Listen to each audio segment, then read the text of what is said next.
What is going on, guys? I'm your host Beau here to give you guys my thoughts and opinions on anything going on in the world of entertainment, and I'm here to give you guys my top 5 favorite films of summer 2017. Yes, the summer has come to an end, and I pretty much have seen all the movies that I want to see this summer. I've skipped out on a few movies like the Emoji Movie. I'm not watching that in theaters, no way. It's going to be a direct to Redbox movie. This summer has been kind of a divided year, kind of a mixed bag for movies. There's been some good movies, there's been some bad movies, there's been some divisive movies. It's been kind of a mixed bag this year, this summer. It's not as bad as last year. I think last year had a really good year. But this year it was actually a little bit better than last year, and there was just still some pretty bad movies, and some pretty good movies as well. So before we get to my top 5 worst, we're gonna do my top 5 favorite films of the summer of 2017. Now, before we get down to the list, I'm gonna do some honorable mentions, some films that could have easily have made the list but didn't. And so here are my honorable mentions for what could have been my favorite films of the summer of 2017, but just didn't make the list. So take a look for yourselves.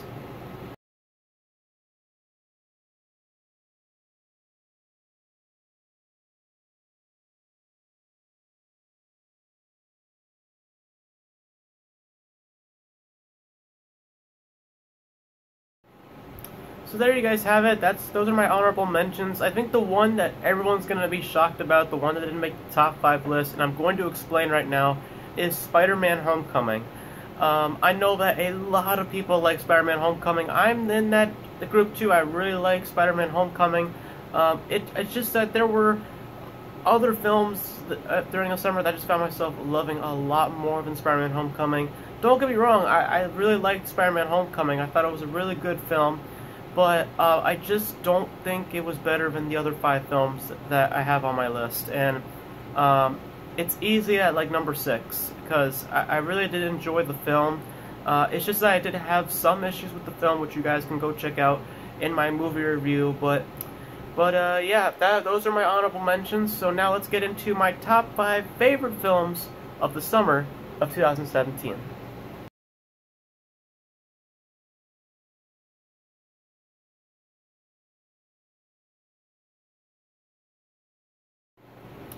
Coming at number 5 is Logan Lucky. This film was very fun. I had a lot of fun watching Logan Lucky. It was very surprising to me because I didn't really think I was going to love this film a lot. I knew it had high ratings and everybody was praising the film.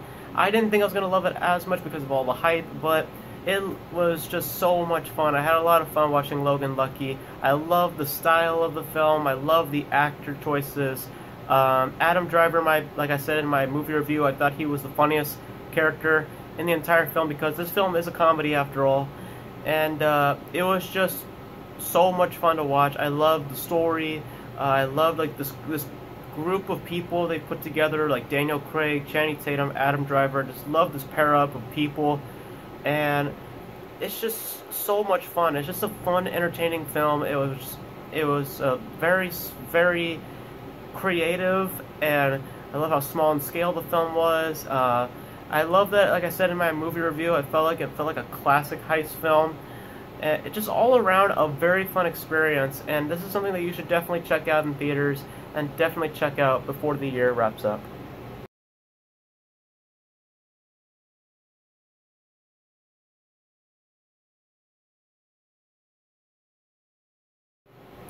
And at number 4, I have Wonder Woman. Wonder Woman was, in my opinion, the biggest surprise of the summer, in my opinion, because I didn't have a lot of expectations for Wonder Woman just because of the previous DC films. You know, as you guys know, I didn't really like Batman vs. Superman all that much, depending on which version we're talking about. If we're talking about the theatrical version, I did not like that. If we're talking about the Ultimate Edition, I actually did like that.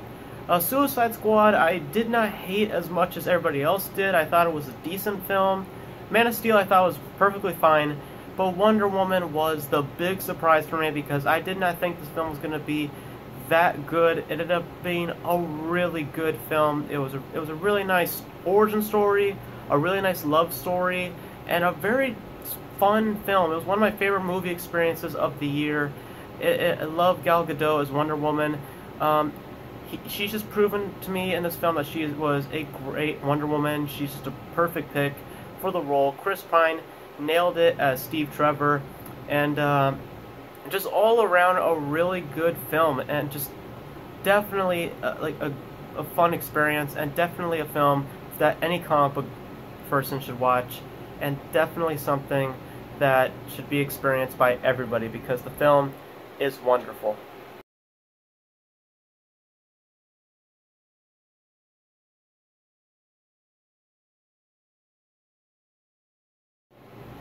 Coming at number 3 is Baby Driver. Now, this was like the most fun that I have had at a movie theater experience in a long time.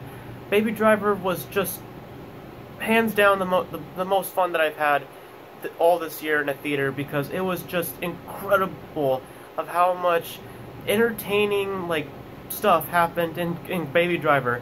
Baby Driver was just thrilling, it was exciting, it was very entertaining. I love all the car scenes that happen in Baby Driver. I love the story. I love how classic this film feels. It just all around just a really good film from Edgar Wright. I heard that he might be doing a sequel for Baby Driver, his first sequel ever. I would be down to seeing a sequel for Baby Driver because I really enjoyed this film.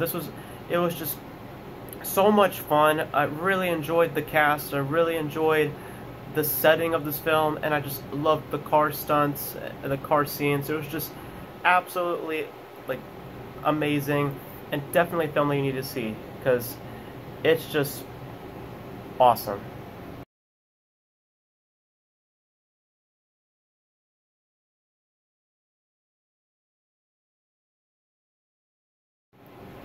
And at number 2, I have Dunkirk. Now, this was a film that I was very looking forward to because it has Christopher Nolan, one of my favorite directors working today. And while Baby Driver was the most fun experience that I've had at a theater this year, Dunkirk was my favorite of this year because this is a film that needed to be seen in theaters because of how, basically, the way that the film is made and the way the film is presented. You need to see it in a theater because of the sound design and the soundtrack and the way that it's shot too. And I believe this film was shot in was it 70 millimeter, right? 70 millimeter frame. Also, of course, in IMAX. This is a film you need to see in the theaters because it's just a theater-made experience for this film, and it's just very gripping. I love the way that they told this film from 3 different perspectives. They did it from the land, the air, and the sea. I love that. I love that they were able to present it in 3 different perspectives and do it beautifully.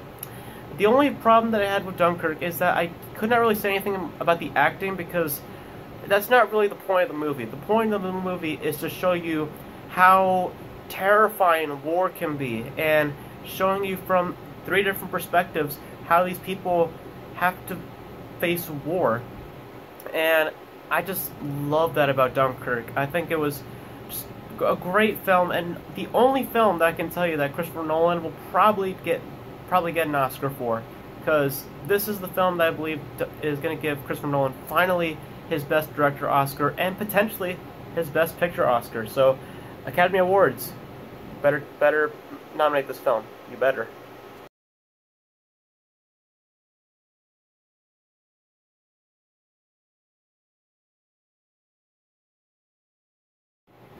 And at number 1, I have War for the Planet of the Apes. This film was absolutely incredible. I had a blast watching this film, and it's just, there's so much emotion with War for the Planet of the Apes. It is a very emotional film. I have a lot of connection with dramas. One of my favorite genres is drama, and War for the Planet of the Apes is a big drama piece. And I think that this should be said, because I said it in my review of the film. If you're going into this film expecting a war movie, I think that you're going to be very disappointed. But if you're looking for a good drama film, you definitely need to watch War for the Planet of the Apes, because it is a very good drama piece.